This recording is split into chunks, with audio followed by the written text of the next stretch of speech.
집은 무조건 사야 된다? 땡. 아, 이건 옛날 이야기라니까요. 어려서부터 정말 많이 들은 이야기가 이거였어요. 집 한 채는 있어야 된다. 집이 가장 안전하다. 집은 배신하지 않는다. 땅은 배신하지 않는다라는 이야기를 너무너무 많이 하시는 거고요. 집을 사는 걸 목적을 갖지시면 안 됩니다. 큰일 나는 거죠. 집 샀다가 하우스푸어가 되고 집 산 거지 됩니다. 자, 이걸 피하려면 어떻게 해야 되냐?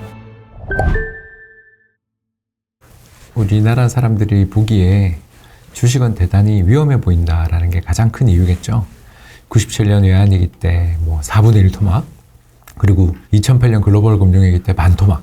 이게 주식시장이 너무 변동성이 크다라는 게 가장 큰 이유일 거예요. 그러니까 주식은 위험하다라는 생각을 갖게 된 거죠. 근데 사실은 그보다 더 중요한 요인이 저는 하나 더 있다고 생각하거든요.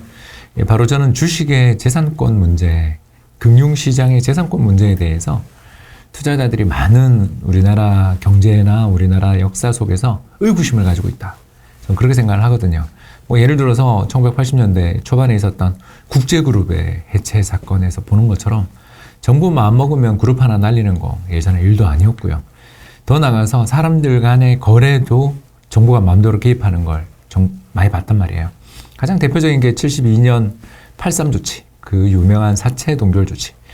이 사채 동결 조치에 대해서는 방송에 한번 이야기했으니까 간단하게만 이야기하자면 그때 사람들 간에 돈을 서로 빌려줄 때 이자율이 한 50% 전후였는데 이게 경제 발전에 도움이 안 된다고 생각을 하고서 정부가 갑자기 이걸 동결했어요. 3년 동안 안 갚아도 돼.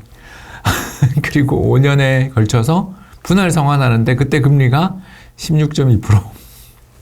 그러니까 시장에서 사람들 간의 대출 금리가 50%가 넘는 그 사부고리라고 저희들이 불렀는데요.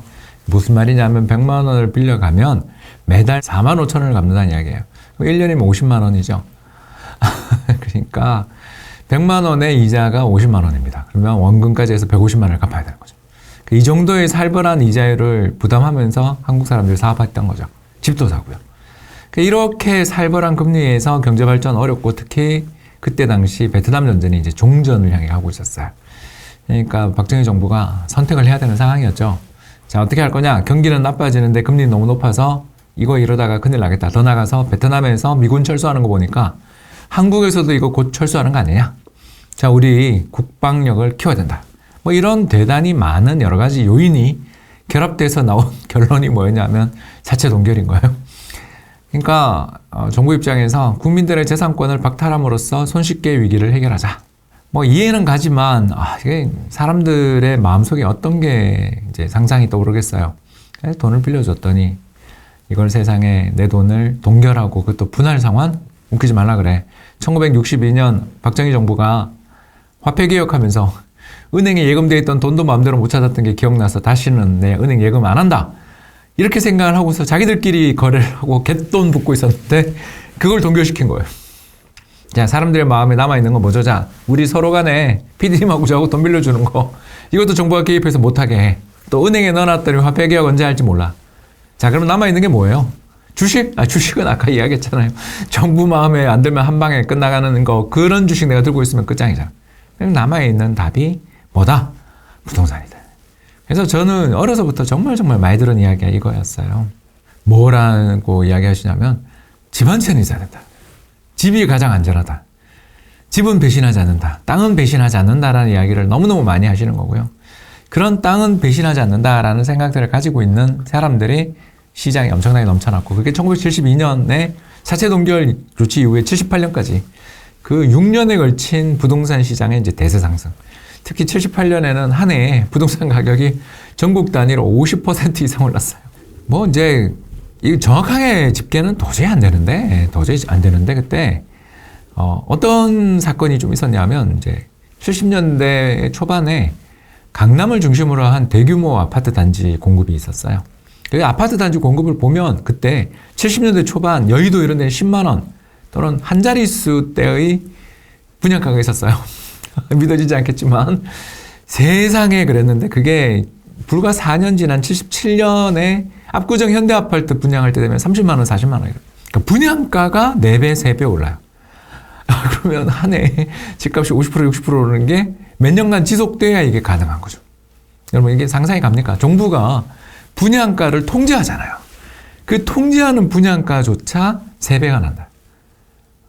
이게 뭐 여의도보다 압구정이 더 나쁜 입지도 아닌데 3배, 4배가 난다라는 거죠. 이걸 보면 우리는 그때 당시 불었던 부동산 시장의 광풍이 얼마나 놀라운 것인가를 알 수 있는데, 참고로 이때 이제 개발됐던 지역들이 언제였냐 하면 어디였냐면 지금 요새 한참 재건축하고 있는 반포, 거기가 이제 76년, 그리고 잠실 77년, 76년, 그때 다 우리나라의 대규모 아파트 단지들은 그때 공급이 됐다라고 보시면 되겠습니다. 그 분양가로 난리가 났죠. 우리나라 역사상 두 번째로 많이 오른 해가 바로 그때였는데요. 가장 많이 오른 해는 경부고속도로 개통됐던 67년이고요. 아무튼 우리나라는 부동산 시장이 엄청나게 이렇게 좋은 시장이고, 투자자들한테, 가계에게 특히 나이가 드신 분들일수록 부동산 좋아한다. 그래서 우리나라의 가계금융복지조사라는 통계조사를 매년 하거든요. 올해도 12월 말에 이제 통계가 나올 텐데, 이 통계를 보면요, 30대는 주택 보유율이 낮아요. 근데 40대, 50대, 60대 가면요, 전부 다 똑같아. 75%에서 80%. 그리고 60세 이상도 80%예요.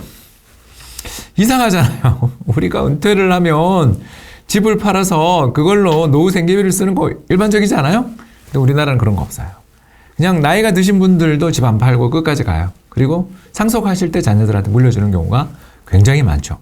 주택연금을 비롯한 다양한 제도들이 도입되면서 이제 이런 건 사라질 거라고 저도 믿어요. 그러나 한국 사람들은 은퇴 이후에도 집 파는 거에 대해서 굉장히 걱정하고, 집을 팔았다 망한 사람들 이야기를 서스럼없이 꺼내더라. 저는 정말 이런 일들을 많이 겪었고, 지금도 이런 우리나라에서 돈을 많이 가진 사람들은 누구냐? 60년대, 70년대 이걸 경험한 사람들이 돈을 많이 갖고 있어요. 즉 베이비붐 세대. 저는 X세대.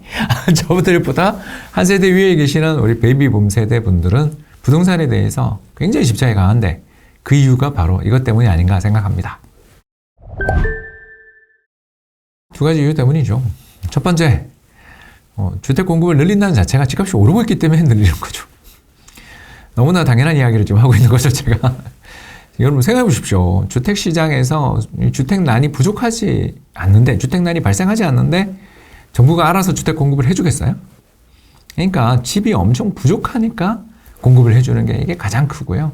또 주택 공급을 하면 이게 또 이득을 보는 사람들이 있어요. 누구죠? 그 토지 보유한 사람들이죠. 또 토지를 보유한 사람들이거나, 또는 그때 잠실이라든가 반포는 다 공유수면이라고 불리는 지역이에요. 그게 뭐냐면 물이 들어왔다 나갔다 하는 범람원, 갯벌 뭐 이런 지역이에요. 모래사장 이런 곳입니다. 그러니까 주인이 없는 곳이에요. 거기를 매립해서 아파트를 공급했으니까 원가가 되게 쌌겠죠. 그러면 정부가 떼돈을 벌겠죠.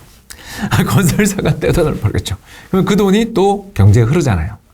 여기에 이제 마지막으로 생각해 볼 수 있는 건 뭐 이 앞에 두 가지 요인으로 이미 설명이 다 됐지만, 여기다 하나 더 설명을 더 붙여 본다면, 집을 착공한다고 해서 뚝딱 나오는 게 아니잖아요. 입주는 한 2, 3년 걸리지 않습니까? 그 비어있는 땅을 매립해서 아파트를 올리는 데 걸리는 시간을 생각해 보면, 이거 공급 확대, 74년부터 공급이 본격적으로 확대돼서 76년에 대규모 공급이 이루어진다 그러더라도 입주는 죄다 80년대 초반, 70년대 후반이고, 그때가 안타깝게도 또 석유 위기가 터져가지고 부동산 시장 붕괴될 때 대규모 입주가 쏟아지는 그런 일들이 벌어지는 거 보면, 우리나라 부동산 시장의 사이클을 공급이 많이 늘어나면 집값이 바로 빠진다가 아니라 좀 있다 빠지는 경우들이 늘어나는 경우가 이래서 있는 것 같아요. 그래서 우리나라 주택 가격과 공급의 관계를 살펴보면, 물론 이제 옛날 통계는 정말 구하기 어렵지만 최근 통계 등을 통해서 이렇게 살펴보면 알 수 있는 게, 집값이 상승할 때 공급이 늘고, 반대로 공급 때문에 집값이 빠지는 경우들은 그로부터 한 2, 3년, 3, 4년 지나서 입주 물량이 쏟아질 때 집값이 좀 조정을 받는 이런 경향을 보인다는 것도 알아두시면 좋을 것 같습니다. 아니요, 반대입니다. 그건 옛날 이야기라니까요. 집을 사는 걸 목적을 갖지시면 안 됩니다. 이거 사실 지난 시간에 잠깐 했던 이야기인데, 그래도 우리 방송 지금 처음 들으시는 분이 있으니까 제가 조금 더 힌트를 드리자면, 전국 단위로 집값이 다 오르던 시기는 언제로 끝났냐면 1992년으로 끝났어요. 그게 무슨 말이냐면, 대구 집값도 오르고 서울 집값도 오르고 광주 집값도 오르고 제 고향 경북 고령 집값도 오르는 시기가 있었어요. 전국 상승률이 같아. 그러던 시기가 언제까지 있었냐면 90년대 초반까지 있었어요. 그때는 왜 그랬냐? 농촌을 떠나서 도시로 이동하는 게 가까운 데부터 먼저 가잖아요.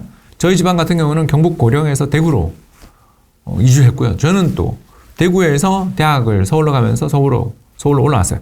이런 과정들을 거치면서 대도시 집값은 이게 단독주택이든 아파트든 대구든 서울이든 상관없이 올랐어요. 근데 이제 92년에 우리 경제에 큰 두 가지의 변화가 생겼잖아요. 첫 번째 변화가 뭐냐면 아파트 공화국. 온 천지가 다 아파트를 다 짓게 됐고, 두 번째 그때쯤 전후해서 서서히 이제 도시화율이 한 70%까지 도달한 다음에 그 뒤로 한 10년 정도에 걸쳐서 10% 오르는데 그쳤단 말이에요. 자, 이제 이렇게 되니까 투자의 흐름이 바뀌기 시작했죠. 그래서 첫 번째, 부동산 중에서도 아파트만 오르죠. 두 번째, 아파트만 오르는 게 아니라 각 지역의 인기 지역만 오르죠. 예를 들어서 서울 같으면 강남, 대구 같으면, 제 고향 대구 같으면 남부 정류장에 위치한 수성구.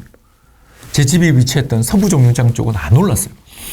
20년째 안 오르는 단독주택을 가지고 있는 사람의 마음을 여러분 아세요? 알 수 없어요. 이게 진짜 그런 집을 갖고 있으면 인플레이션 속에서 재산이 녹아버리는 거죠. 여러분 생각해 보십시오. 연 3% 정도 인플레가 20년 지속되면요, 돈의 가치가 반토막 나게 됩니다. 그러니까 식당 가면 5,000원에 먹을 수 있던 게 10,000원 되는 거죠. 그러면 내 집은 집값이 안 올랐다? 반토막 나는 거예요. 이게 20년, 30년씩 지속됩니다. 자, 여러분, 집은 무조건 사야 된다? 땡. 뭘 사야 되죠? 인구가 집중되며 사람들이 선호하는 지역에 아파트를 사야 되는 거지. 그냥 무작정 사면 돼요? 큰일 나는 거죠. 집 샀다가 하우스푸어 사게 되고 집 산 거지 되는 거죠. 자, 이걸 피하려면 어떻게 해야 되냐? 공부해야죠. 제가 왜 돈의 역사를 이렇게 썼겠어요? 특히 뒷부분에 부동산을 집중적으로 이렇게 소개한 이유도 바로 이런 데 있습니다. 우리나라 경제의 변화 과정 속에서 인기 지역 주택들도 변해왔고, 그 변하게 됐던 계기들이 어떤 것이 있는가? 이런 것들을 알아두지 않으면 주택 매수를 하고 매매를 할 때 있어서 손해볼 수 있다. 꼭 알아두시면 좋겠고요. 무조건 사야 된다? B. 제대로 잘 알고 사야 한다. 동그라미.